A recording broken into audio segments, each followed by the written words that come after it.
This is Tony Victor, and I'm doing a reading from G.I. Gurdjieff's In Search of Being. Self-observation, the chief method of self-study, requires a certain understanding of the functions and characteristics of our human machine. We have to understand the correct divisions of the functions we observe and be able to define them exactly and at once. And this cannot be simply a verbal classification. It must be an inner definition by taste, by sensation, in the same way that we define all inner experiences. There are two methods of self-observation. The first is analysis, or more exactly, attempts at analysis, by which one tries to determine the cause of what has been observed. The second method is registering, which involves simply recording in one's mind what is observed at the moment. In self-observation, especially at the beginning, attempts at analysis should be avoided at all costs. True analysis will become useful only much further down the road, when one has already come to know everything about the functioning of one's machine and the laws that govern it. As we are, if we try to analyze some internal phenomenon that we have observed, our first questions will inevitably be, what is this, and why is it happening this way and not another way? Once these questions have been posed, we invariably begin to look for answers to them and stop observing. It is clear that observation and attempts at analysis cannot proceed at the same time. But even apart from this, analyzing separate internal phenomena without knowledge of the general laws that govern them is a complete waste of time. We must first accumulate a sufficient quantity of material by means of recording, that is, registering the results of direct observation of what is taking place at a given moment. Analysis becomes possible only when a certain amount of material has been accumulated, and when, at the same time, laws to a certain extent have been understood. In undertaking self-observation, we have to begin from the beginning. All our previous experience, the results of our earlier attempts at self-observation must be set aside. Although it may contain valuable material, it is all based upon wrong divisions of the functions and is itself wrongly divided. It is of no use to us, at least in the beginning of self-study. In time, we will learn to extract and utilize what is of value in our experience. But from the outset, we must begin self-observation as though we had never done so before, as though we were a complete stranger to ourselves. Observation must begin with the division of functions. The activity of our human machine can be divided into three clearly defined groups, each of which is controlled by its own center. When we observe ourselves, it is important that we differentiate between the three basic functions and understand that every phenomenon is related to one or the other of them. It is thus crucial that, as we begin to observe, we understand how the functions differ from one another. That is, what is meant by thinking, feeling, and moving activity, and in observing, we must try to determine at once to which group or center the perceived phenomenon belongs. Some people have a hard time understanding the difference between thinking and feeling. Others find it difficult to understand the difference between feeling and sensing. Speaking generally, we can say that the thinking function always operates by way of comparison. That is, the intellectual conclusions are the result of comparison. Feeling and sensing, on the other hand, are not rational functions. They do not compare, but simply define a given impression by its aspect, by its being pleasant or unpleasant in one way or another, or by its sensory perception, such as its color, taste, or smell. Moreover, sensations can be indifferent, neither pleasant nor unpleasant. In the sensation of white paper or red pencil, there is nothing based solely on color that is inherently agreeable or disagreeable. But feeling functions or emotions are always pleasant or unpleasant. There is no such thing as indifferent emotion. The difficulty of distinguishing between the functions is compounded by the fact that the way the centers work varies greatly from person to person. Some of us perceive chiefly through our mind, others through feeling, and still others through sensation. It is unfortunately very difficult, if not impossible, for people of different modes of perception to understand each other, because they have often used different names for the same thing, or the same name for different things.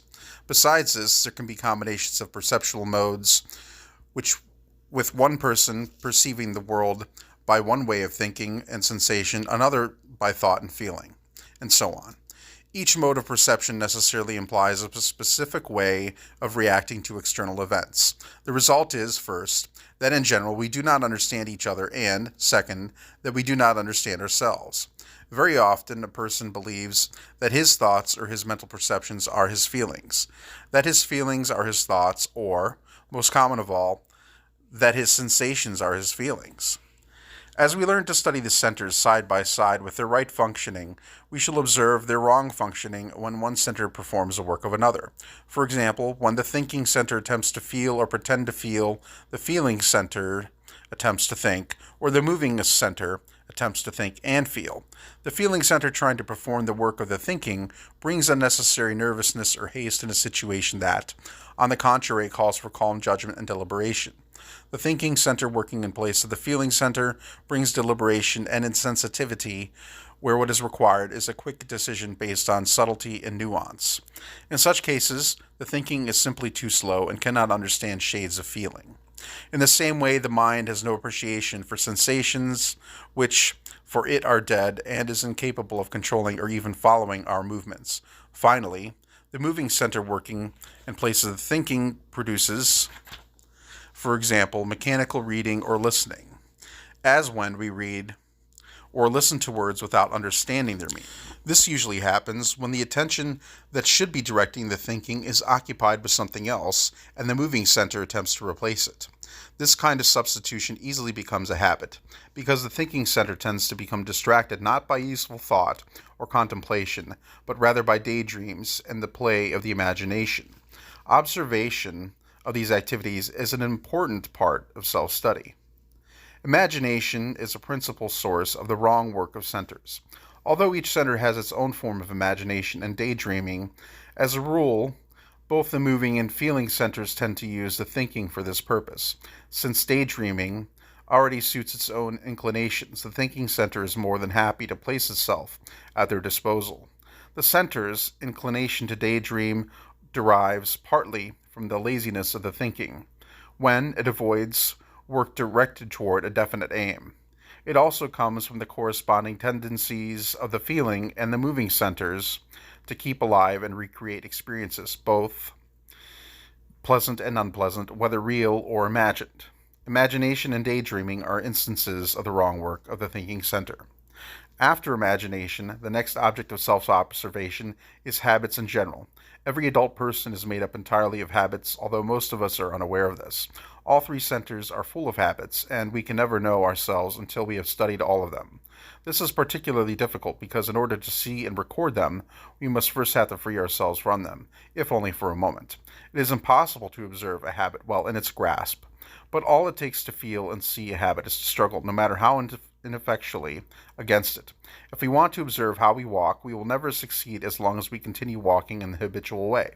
But if we understand that our usual way is made up of certain habits, for example, taking steps of a certain length, moving at a certain speed, and so on, we can change these by taking bigger or smaller steps, or walking faster or slower, and we will learn to observe and study ourselves in the act of walking. If we want to observe ourselves writing, we have to be aware of how we habitually hold our pen, and then try to hold on to it in a different way. This is how self-observation becomes possible. In order to observe ourselves, we must try to walk not in our habitual way, to sit in unaccustomed positions, to stand when we are accustomed to sitting, and to sit when we are accustomed to standing, and to use our left hand instead of our right hand, and vice versa. All this will enable us to observe ourselves, particularly in regard to the habits and associations of the moving center. In the sphere of the emotions, it is very useful to try and struggle against the habits of immediately venting all our unpleasant emotions. Many of us, for example, find it difficult to keep our feelings about bad weather to ourselves, and find it even more difficult to remain silent when we feel as if someone is violating our sense of justice or fairness. Beyond its usefulness as a method of self-observation, the struggle against expressing unpleasant emotions has another significance. It is one of the few cases where we can actually change ourselves and our habits without in turn creating other undesirable habits. Self-observation and self-study should therefore begin, first and foremost, with the struggle against the expression of unpleasant emotions. Thank you for listening. Please check out my project page on KundaliniQuicksilver.com. Click on the gray bar at the very top and it'll take you right there. Also, please go ahead and subscribe to my TikTok, Kundalini Quicksilver, also my Instagram and YouTube at Quicksilver Astrology. Thank you.